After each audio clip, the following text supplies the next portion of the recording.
Hi, today I'm bringing you a brief video on how to set up individual art kits for the children in your care. Why do I need individual art kits for each child? Can't I just put out the same bins of crayons and markers that I always did? Due to COVID-19, the current recommendations are that each child should have access to their own arts and crafts supplies. We still want children to be able to access art materials, but in a safe way. First thing you're going to need is a container. A few things to keep in mind. Your container needs to be washable. It should be a size that's relatively easy to manage for a child. And don't forget, you need to store one of these for each child in your care, so don't go too large. I like this container. It's a pretty good size and it's easy to open. I just found this at the dollar store. So what's going in this container? Here are the basics. I have some crayons, some markers, I have a pencil, and I'm going to throw in a couple of pieces of chalk. Don't feel you need to put in all the colors of markers and crayons. For younger children, 3 or 4 colors is plenty to work with, and the older children will let you know if they need more selection.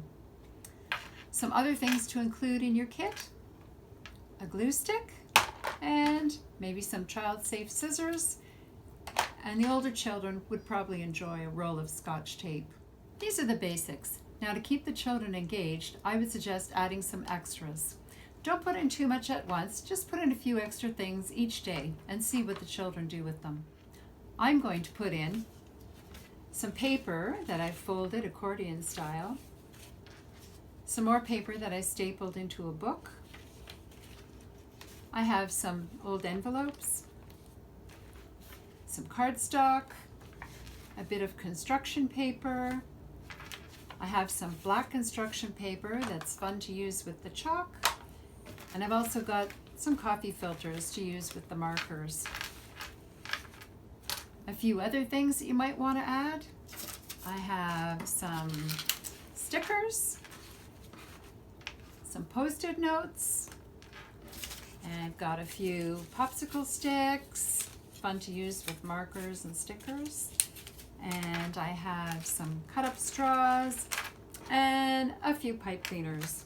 These are just suggestions. Just put in whatever you think your children might find fun. I like to put my extra pieces into a Ziploc bag. This helps to keep the kit tidy and lets the children access the basic materials in the bottom of the kit. Don't feel you have to fill this bag full. You can just put in a few things each day. Once you've put everything in the bag, just fold it up, tuck it into your kit, and the lid goes on. Help the children to stay in their own space while doing art activities by giving them a tray or marking out a square on the table with some painter's tape so that they know that that's their area to use their kit in. Remind the children to put everything back in their kit when they're finished using them. Depending on the age of the children, you can put their name on a label on the end, or if you have younger children, just use a colored sticker or an animal sticker, just something so they recognize that this is their kit. Remember to wipe down the markers, crayons, glue sticks, and scissors before you use the kit again, and don't forget to wipe down the inside and outside of the kit. And that's it. Hope you enjoy your art kits, and we'll see you soon.